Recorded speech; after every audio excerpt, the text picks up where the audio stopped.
21 de março, Dia Internacional da Luta contra a Discriminação Racial, assunto deste conteúdo aqui no seu canal Bora Pra Cima. É um assunto complexo, polêmico, precisamos nos inteirar sobre. Por isso, trazemos aqui, olha ele aí, o advogado e pesquisador Paulo Vitor Schires, que além de homem do direito, é ligado à causa negra, portanto tem poder de fala. E a gente vai bater um papo sobre esse assunto aqui com o Paulo Vitor. Mas antes de a gente começar, aquele recado, para que você ajude a fortalecer o nosso canal. É importante que você deixe seu like, faça seu comentário, se inscreva no canal, compartilhe, tá certo? Estamos firmes e combinados? Então vamos lá começar. Paulo Vitor, para a gente começar de uma forma assim bem didática, como é que a gente pode estabelecer parâmetros, comparações, quais são as relações entre injúria racial, racismo,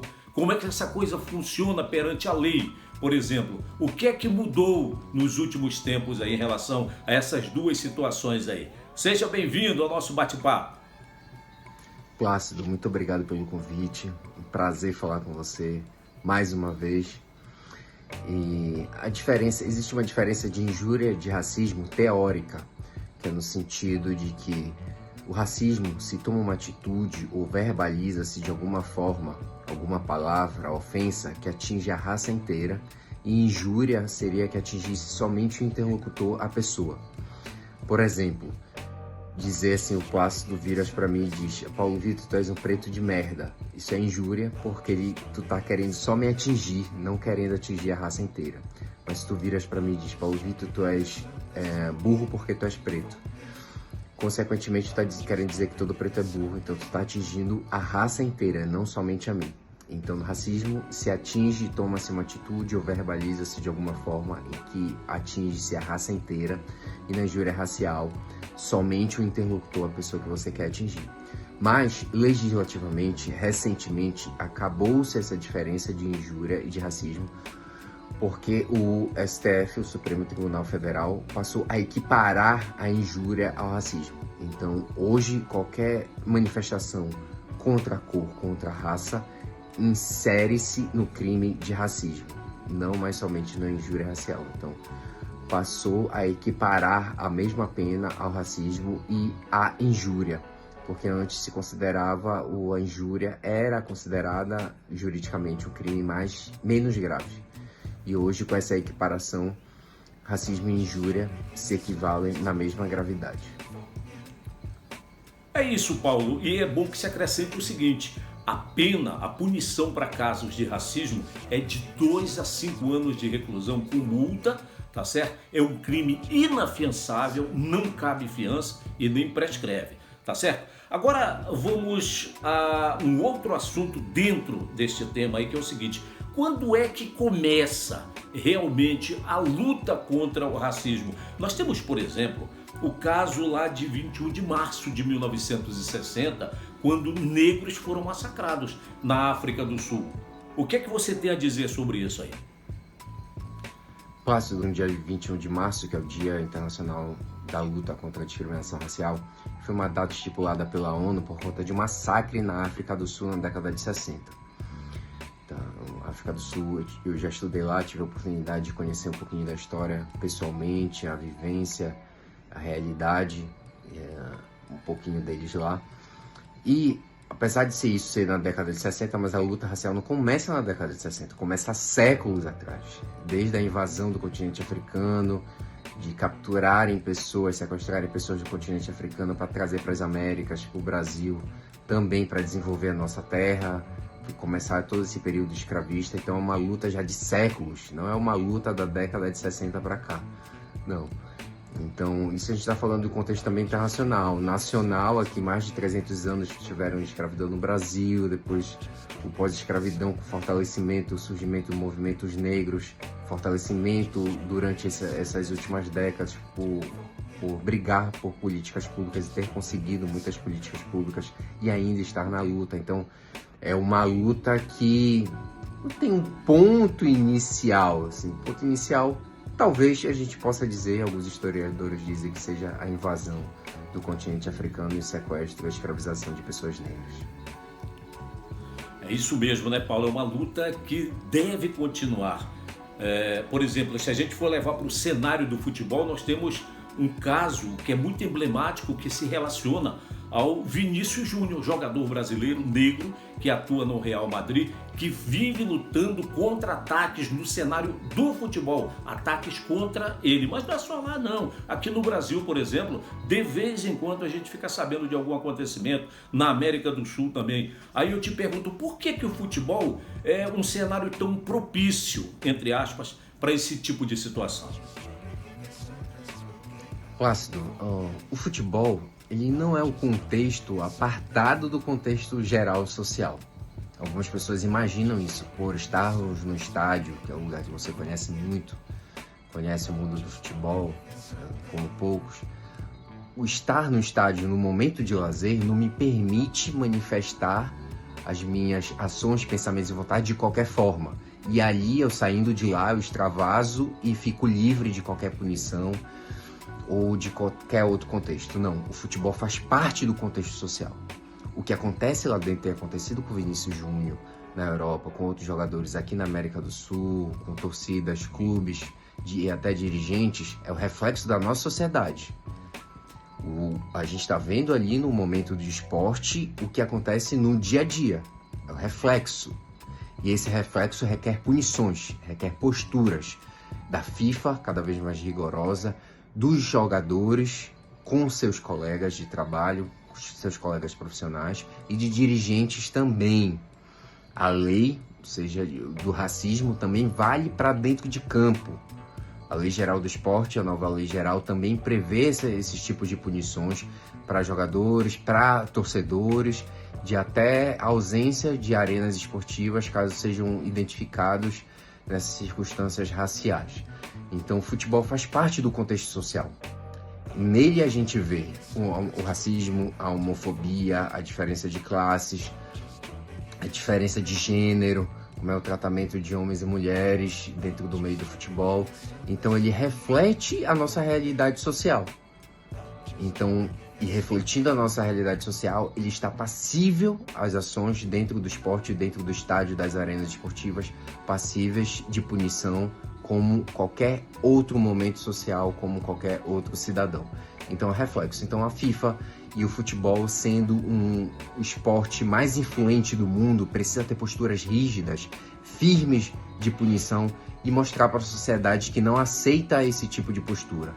Esse tipo de postura não cabe ao desenvolvimento de um atleta profissional e ao desenvolvimento de um torcedor, de fã de futebol, espectador.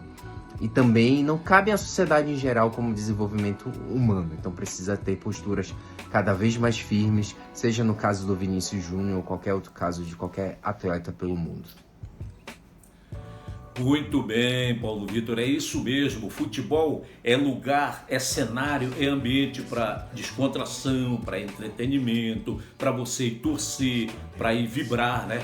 E olha que o cenário do futebol também, ele tem ali a presença de muitas crianças, né? E a gente sabe de alguns casos, ainda bem que não são tão comuns assim, mas há situações em que há crianças envolvidas, né? Por alguma atitude, por alguma palavra que profere, enfim. Nesses casos aí, o que você defende? Uma punição rigorosa para os pais, por exemplo? O que você acha disso? Plácido, eu defendo sempre uma punição rigorosa em todos os casos. No fato de ser uma criança, ela não pode ser responsabilizada objetivamente, então eu defendo que os pais sejam responsabilizados. Porque uma criança, na educação diária, ela reproduz vocabulário e comportamento, principalmente dos pais, que são os adultos com quem ela mais convive. Então eles passam a ser e precisam ser responsáveis por isso, porque em geral, o vocabulário, uma ação, uma atitude da criança é da reprodução, a observação dos seus pais, de estar ali como eles se comportam nas situações, como eles se comportam com determinadas pessoas. Então, muito provavelmente, ou eles verbalizaram isso para a criança reproduzir, o que eu sempre espero que isso nunca aconteça, ou as crianças mesmo inconscientemente passam a ou absorver o comportamento de seus pais. Então, de uma forma ou de outra, defendo que a responsabilidade e a pena e a punição seja dada aos pais, ou a repreensão, seja qual for, seja dada aos pais, eles sejam responsabilizados pela atitude de uma criança. Pois é, né, Paulo? Os bons costumes, eles têm que vir de casa, né? Os primeiros ensinamentos têm que ser praticados aí pelos pais, não é isso? E agora um assunto que está muito em voga aí, você já deve ter ouvido certamente aquele tal termo do mimimi, né? Quando as pessoas estão aí em busca da luta por uma causa e quem está fora e está pouco ligando acaba dizendo, isso é mimimi, né? O que é que você tem a dizer quando são proferidos termos nesse sentido aí em relação a essas causas, a lutas de classes, enfim? Mimimi tem sido um termo utilizado diariamente, cotidianamente, infelizmente. Sempre que algum grupo vulnerável que a gente chama, por exemplo, pessoas negras, LGBTQIA+, indígenas, mulheres, pessoas com deficiência, exemplificar alguns aqui, que demandam algum direito, se posicionam de uma forma que não aceitam certos comportamentos, utilizam esse termo para rechaçar. Isso mostra uma absoluta falta de conhecimento dos problemas sociais, do que esses grupos vivem, do que passam, do que desejam, quais são as problemáticas de forma geral na sociedade e de que uma conscientização de que a gente precisa cada vez mais evoluir como sociedade. Para evoluir como sociedade, a gente precisa evoluir como ser humano. E evoluir como ser humano se evolui através do conhecimento. Do conhecimento olhando o diferente, olhando o contexto do global, olhando para o outro com mais empatia. Então falta muito mais conscientização, e conscientização vem através do conhecimento. A gente precisa investir mais em educação, investir mais em leitura, para que as pessoas possam ter uma maior visão de mundo e olhar para o lado, olhar para o seu diferente, para os outros grupos vulneráveis e ter empatia.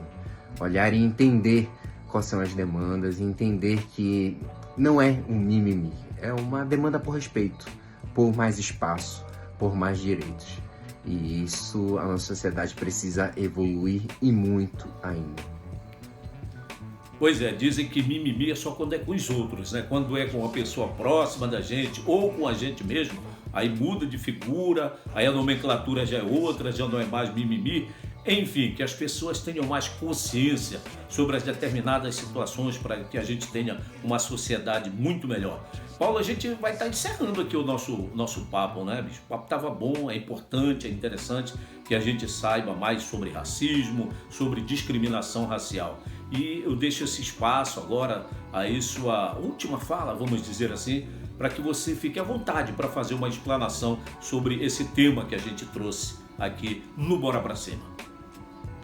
Plácido, a luta contra a discriminação racial ela não está numa data somente, no dia 21 de março, ou no dia 13 de maio, ou no dia 20 de novembro, ela está todos os dias. Então é preciso que as pessoas tenham cada vez mais consciência desse problema social no Brasil, que é o mais grave, que é a desigualdade racial, e passem a entender mais a questão. Passem a entender lendo mais a respeito, lendo mais autores e autoras negras, vendo filmes, documentários, entendendo mais esse contexto, para que possam cada vez mais internalizar esses conceitos, essas ações, e não externalizar como discriminação ou como preconceito. Então, que seja mais um dia de reflexão para que a gente possa entender e combater cada vez mais o racismo na nossa sociedade. E mais uma vez, muito obrigado pelo convite, é um prazer conversar com você e até a próxima. Abraço. Beleza, maravilha. Grande Paulo Vitor Esquires, advogado, pesquisador ligado à causa negra. Eu disse lá no início, tem poder de fala. Foi uma resenha muito interessante. Foi ou não foi sobre o 21 de março, Dia Internacional de Combate à Discriminação Racial. Você gostou desse tema? Gostou do conteúdo? Quer que a gente continue trazendo conteúdos como esse sobre os mais diversos assuntos, os mais diversos segmentos? Então deixe seu like aí, faça seu comentário, se inscreva no canal, compartilhe este conteúdo, que a gente volta. E a gente volta. Até mais!